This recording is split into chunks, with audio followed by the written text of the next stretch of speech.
各位朋友，我说美国和伊朗是两只菜鸡在互啄啊，可能有少部分人呢觉得对此还有疑问。那今天呢，咱们就来探讨一个非常有意思的问题：如果这场中东之战把伊朗换成中国解放军会怎么样啊？中国呢有这个军事专家呀，专门给做了一个对比统计。我估计美国的军事专家对这场战争复盘以后，评估过解放军的战力以后，美国将满是绝望，真的是在任何意义上他都不敢再招惹解放军了。我们先来看看这场伊朗之战，伊朗的反击是一个什么样的一个程度。所谓的真实承诺4是伊朗反击美国发起的战争作战计划，有弹道导弹、巡航导弹、自杀式无人机，分阶段分批次分目标的打击美国以色列核心的军事基地、指挥枢纽、防空反导的阵地、后勤仓储中心、能源配套设施等关键目标。和美国以色列袭击学校、桥梁、民用设施不同，真实承诺4的行动是定位是区域级的报复性的打击，目标呢集中于2000公里以内的美国以色列军事核心设施，全程围绕摧毁美国以色列前沿的军事部署，瘫痪作战的指挥体系，瓦解防空反导能力，切断后勤补给的链路，打击战略支撑设施5大目标，分为启动、压制、施压3大阶段。首轮到第9轮打击呢为启动阶段，目标呢是采用多波次高密度的老旧的弹道导弹、自杀式无人机，集中打击巴林、科威特、卡塔尔、阿联酋境内的美国核心军事基地。第10轮到第98轮打击为压制阶段，目标是以重型的弹道导弹、高超音速的导弹，精确打击美以纵深的指挥中枢、防空反导系统的阵地、军事体系的薄弱环节与核心的支撑节点。第99轮到100轮为施压阶段，重点打击美以能源配套枢纽、输运管线、能源保障基地，瘫痪其作战的后勤保障能力。整体上来说，伊朗的反击还是体现出了一定的体系规划。第一阶段呢，总共发射了165枚各类弹道导弹、巡航导弹，541架自杀式无人机，摧毁了14处美国部署在海湾国家的军事基地，包括科威特的军事基地、作战指挥中心、后勤物资总仓库、装备维修车间、海上的军事配套基础设施、巴林萨勒曼港的指挥中枢、后勤调度中心、通讯枢纽楼、巴林第5舰队的指挥大楼，并击毁了卡塔尔乌代德空军基地的远程战略预警雷达，约旦境内的3套萨德反导系统，以色列境内的27套大卫弹弓防空系统、剑2、剑3远程反导系统，并击落了2架死神无人机，击毁了1架 E3 空中预警指挥机这都是可以获得那个战报确认的第二阶段共发射了427枚导弹，1200余架自杀式无人机，突破率比第一阶段提升了 40%， 命中率超过 70%， 共计摧毁127处军事设施和86套军事装备，包括以色列特拉维夫核心军事指挥总部、国防部、作战大楼等19处指挥中枢、通讯枢纽、情报分析中心、32个通讯节点，美以军事指挥效率下降超 70%， 并摧毁了13个弹药仓库、8个油料仓库、25个物资补给站、18处军事泊位和7处海军基地的配套设施、42处空军基地核心设施，并摧毁了31套铁穹防空系统、7套大卫弹弓防空系统、6套剑系列远程反导系统，13套爱国者防导系统啊，击毁击落各种飞机，一共24架。第3阶段共计摧毁了9处大型的能源储备设施，4处核心输油管道的枢纽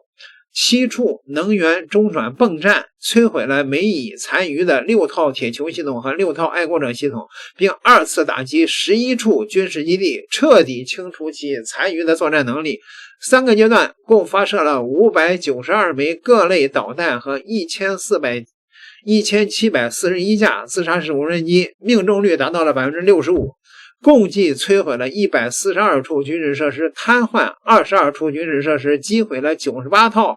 各型防空反导系统，美以损失了1架E3预警机、1架 A10C 攻击机、4架 F-15E 战斗机、2架 F-35A 战斗机、2架 MC-130G 特种运输机、6架 KC-135 加油机、24架 MQ-9 无人机、1架全球鹰无人机、7到9架赫尔墨斯无人机、2架 HH-60W 直升机，也就是所谓的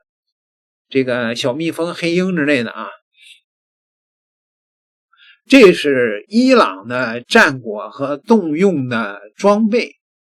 那如果是中国和伊朗打击能力相比呢？伊朗在行动中使用了法塔赫110、法塔赫313近程弹道导弹啊，佐勒菲卡尔霍拉姆沙赫尔4中程弹道导弹，苏马尔巡航导弹，法塔赫2高超音速导弹，沙赫德136自杀式无人机，打击范围覆盖300到2000公里，但短板极为明显。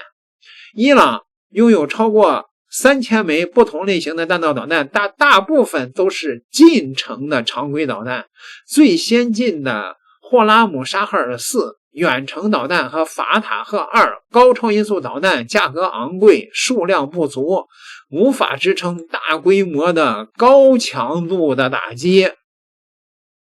而伊朗空军呢，缺乏隐形战机和先进的预警机，主力战机老旧，航电系统落后。伊朗海军只有小型护卫艇、导弹艇和常规潜艇，防空能力薄弱，刚开战就损失完了，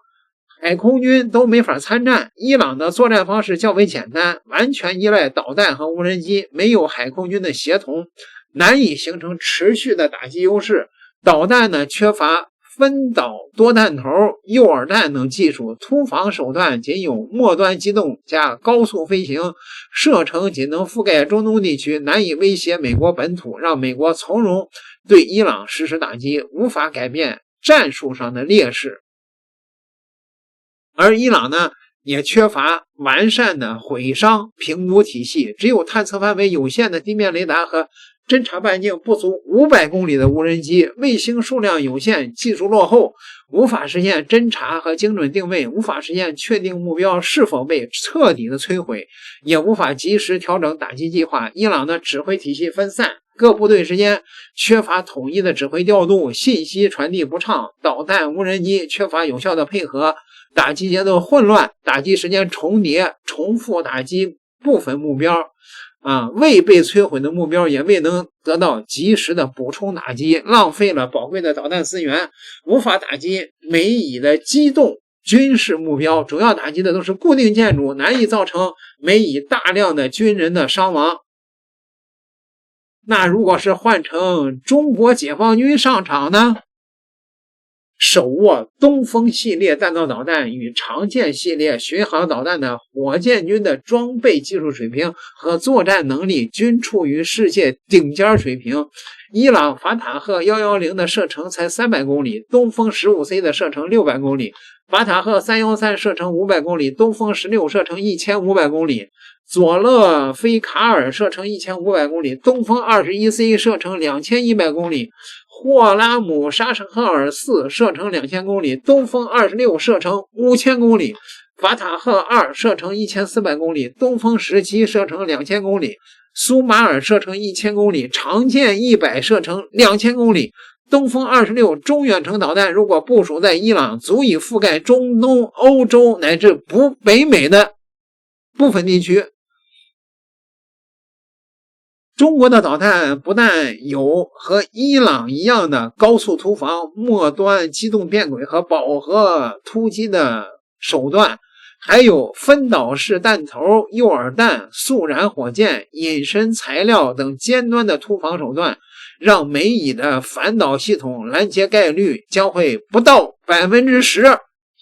诱饵弹、速燃火箭、隐身材料等尖端的突防这些比伊朗都高了不知道多少倍了。伊朗导弹主要采用的是惯性民用卫星导航加末端修正的制导这个原概率的误差为30米。东风导弹采用惯性加军事卫星导航加地形匹配加末端制导的制导，原概率的误差5米以内，5米以内啊，2000公里5米以内啊。常见超音速巡航导弹误差3米以内，这意味着火箭军可以精准的打击任何目标，打击效能比伊朗提升至少5倍以上，无需依赖饱和攻击弥补精度不足。仅需动用100枚东风16、50枚东风17、30枚长剑100就可以摧毁美以在中东的50个军事基地，雷达站、弹药库毁伤率达到 90% 以上。若动用1000枚导弹实施饱和攻击，可在1小时内彻底瘫痪美以在中东战区的所有的机场、港口指挥中心、弹药库等核心设施。而伊朗呢，即使动用全部的3000枚导弹也难以达到这一效果。此外，中国的洲际导弹可以直接威胁美国本土，迫使美国不敢轻易增兵，这是伊朗完全不具备的能力。而且火箭军有一套完整的侦察、指挥、打击、评估、再打击的作战体系，比伊朗单一的导弹打击体系效能提升了10倍。而且火箭军并非孤立存在，背后还有强大的海空军。如果中国解放军上场的话，空军现役战机达到1500架，歼20隐形战机已达到320到350架，这还是少说的啊。搭载的霹雳15远程空导弹射程达200-300公里，歼16战机已达400架，搭载的霹雳17远程空导弹射程达到400-500公里。美军在中东地区只有50架 F-22、F-35隐形战机，再加上以色列空军的30架 F-35隐形战机，也不过80架。美军不但质量不如，在数量上也处于1:10的绝对劣势。中国空军还有运9电子干扰机、歼16D 电子战飞机、空警500预警机、运20空中加油机支援，完全可以夺取中东地区的制空权。再加上大量的红旗9、红旗19、红旗16、红旗17防空导弹的防护，火箭军可以轻松从容的打击，完全不用担心受到空袭。中国海军与伊朗海军相比更是天壤之别，总吨位是伊朗海军的30倍，拥有3艘航母、50多艘驱逐舰、40艘054A 护卫舰、2个航母战斗群，即可控制印度洋总长5000公里之上的海上航道，切断美以 80% 以上的海上补给。布什号航母战斗群要面对4艘055型万吨驱逐舰、8艘052D 驱逐舰、4艘054A 型护卫舰，至少48枚鹰击20弹道反舰导弹、96枚鹰击18高超音速反舰导弹，还有轰6N 轰炸机搭载的100枚空射型鹰击20弹道反舰导弹，歼16战机搭载的800枚鹰击12反舰导弹，还有火箭军的上百枚东风21D、东风27反舰导弹，而布什航母战斗群仅有200到300枚标准3、标准6的导弹。中国还拥有大量的侦察卫星、导航卫星、通讯卫星，可24小时不间断的监控美以的军事基地、舰艇、战机，识别精度达到 0.5 米，空警500预警机可探测500公里以上的数百个空中海上目标，运8电子侦察机可侦察2000公里以上的电子信息，完善的天空海陆一体化侦察预警体系，能够在全球范围内为火箭军、海空军提供精准的目标信息，打击后可在10到30分钟内完成毁伤的评估，与伊朗的那种打击固定目标缺乏盲目的那种模式形成了鲜明的对比。而且中国国防工业体系产能充足，伊朗生产300枚导弹需要3年，中国生产1000枚导弹仅需1个月不到，足以支撑长时间的作战。